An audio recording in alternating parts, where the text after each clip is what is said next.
Seven Got Music.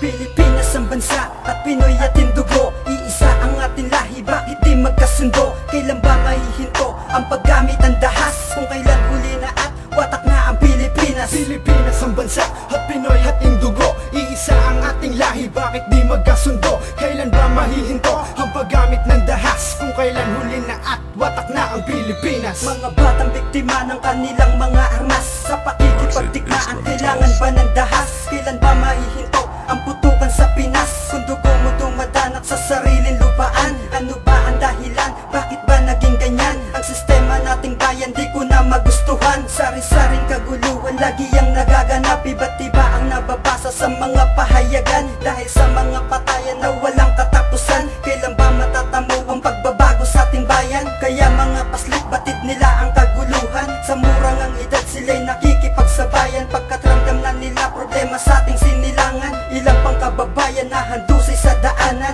dahil sa mga tao na wala ngang pakundangan, kumikitil ng buhay para lang sa kayamanan. Pilipinas ang bansa at Pinoy ating dugo. Iisa ang ating lahi, bakit di magkasundo? Kailan ba mahihinto ang paggamit ng dahas? Kung kailan huli na at watak na ang Pilipinas. Pilipinas ang bansa at Pinoy ating dugo. Iisa ang ating lahi, bakit di magkasundo? Kailan ba mahihinto ang paggamit ng dahas? Kung kailan huli na at watak na ang Pilipinas.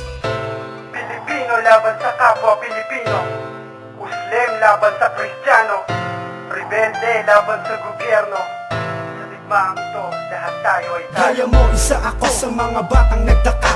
Ang tanong sa aking isipan ang laman nitong kanta. Ano ba ang punot dulo ng hidwaan at gulo? Ng rebelde at sundalo sa basilan at sulo? Dahil ba sa kahirapan nagugat ang kaguluhan? Kung kaya't merong nadamay at naging pangkaraniwan na lang sa ating bayan, sa tiwaling gobyerno. Kung pwede lang ba sana ibaon na sa impyerno? Pero hindi ako Diyos at di ko hawak ang batas. Di ako naniniwala na kailangan ng dahas, kaya kumuha ng panulat at pumilas ng papel. Di ko chilyong magpanugat o mahaba na barel. Ang nais ko ay pagbabago sa sistemang baliko, naway matapos ang digmaan at pagdanak ng dugo. Lupain ng Pilipinas ay ang bayang tinatangis ko, naway magkaisa, yun lang ang tanging ninanais ko. Pilipinas ang bansa at Pinoy ating dugo. Iisa ang ating lahi, bakit di magkasundo? Kailan ba mahihinto ang paggamit ng dahas? Kung kailan huli na at watak na ang Pilipinas. Pilipinas ang bansa at Pinoy ating dugo. Iisa ang ating lahi, bakit di magkasundo? Kailan ba mahihinto ang paggamit ng dahas? Kung kailan huli na at watak na ang Pilipinas.